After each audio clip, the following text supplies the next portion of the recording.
Hello అందరికీ, నేను మీ జయ. Welcome to మా ఇంటి విందు.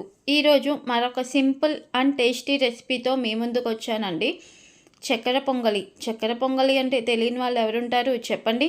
మనం ఏ గుడికి వెళ్ళినా ముందుగా నైవేద్యంగా పెట్టేది మనకి చక్కెర పొంగలి. అలాంటి చక్కెర పొంగల్ని ఈజీగా పర్ఫెక్ట్గా ఎలా చేయాలో చేసి చూపిస్తున్నాను. బట్ ఇది చాలా అంటే చాలా బాగుంటుందండి. ప్రాసెస్లోకి వెళ్దాము. ముందుగా ప్యాన్ పెట్టుకొని ప్యాన్ వేడైనాక అందులో హాఫ్ కప్ వరకు పెసరపప్పుని తీసుకొని ఇలాగ 2 నిమిషాలు దోరగా వేయించాలండి. ఇలా దోరగా వేగిన పెసరపప్పులో 1 కప్పు వరకు బియ్యాన్ని కూడా యాడ్ చేసుకోవాలి. బియ్యాన్ని యాడ్ చేయడం వల్ల, వేయించడం వల్ల ఫ్లేవర్ అనేది చాలా బాగుంటుందండి. కాబట్టి బియ్యాన్ని కూడా వేయించాను. సో ఈ రెండింటిని ఇలా వేయించిన తర్వాత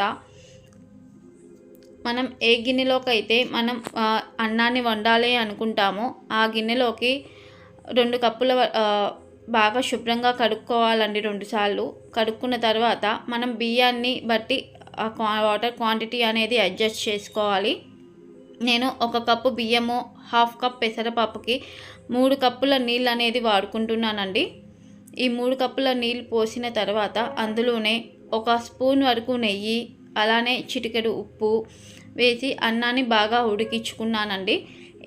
ఇలా పొడిపొల్లాడుతూ ఉడికించిన తర్వాత బెల్లం పాకం కోసం 1 కప్పు బెల్లాన్ని, అలానే హాఫ్ కప్ వరకు పంచదారని తీసుకున్నాను. దానిలోకి కొంచెం నీళ్ళు, 3/4 కప్పు వరకు నీళ్ళు యాడ్ చేసుకొని ఆ బెల్లాన్ని అనేది బాగా కరిగించుకున్నానండి.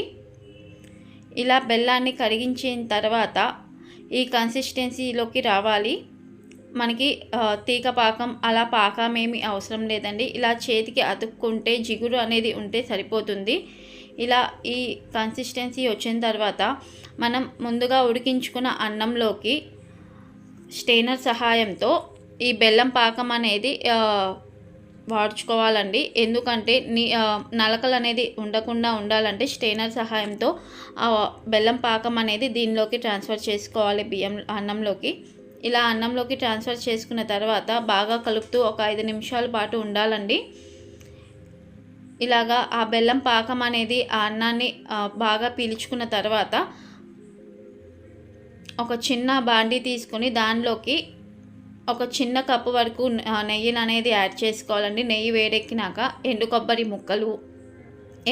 ముక్కలు 2 నిమిషాల్లో వేగుతాయండి. దానిలోనే ఒక 10 నుంచి 15 జీడిపప్పు కూడా వేగిన తర్వాత కిస్మిస్ కూడా వేసుకోవాలండి. 3 ఒకేసారి వేసుకోకూడదండి, ఎందుకంటే ఎండు కొబ్బరి మాడిపోతాయి. అందుకనే విడివిడిగా 3 సపరేట్గా వేసుకోవాలి. ఈ 3 వేగిన తర్వాత మనం ఉడికించుకున్న ఆ అన్నంలోకి నెయ్యితో పాటుగా ఈ 3టిని కూడా వేసుకోవాలండి. వేసుకొని బాగా కలుపుకొని చివరిగా ఒక 1/2 టీ స్పూన్ యాలకుల పొడి కూడా వేసుకొని స్టవ్ ఆఫ్ చేసుకుంటే ఎంతో కమ్మగా ఉండే చక్కెర పొంగలి రెడీ అవుతుంది. దీన్ని సర్వింగ్ బౌల్లోకి తీసుకుని సర్వ్ చేసుకుంటే చాలా బాగుంటుందండి. అచ్చం మనకి గుడిలో ప్రసాదంగా దొరికే నైవేద్యంలాగా ఉంటుంది. సో మరెందుకండి లేటు, నేనైతే ఆగలేక అప్పటికప్పుడే తినేసేసానండి. ఈ వీడియో మీకు నచ్చినట్లయితే నా ఛానల్ని లైక్ చేయండి, షేర్ చేయండి, సబ్స్క్రైబ్ చేయండి.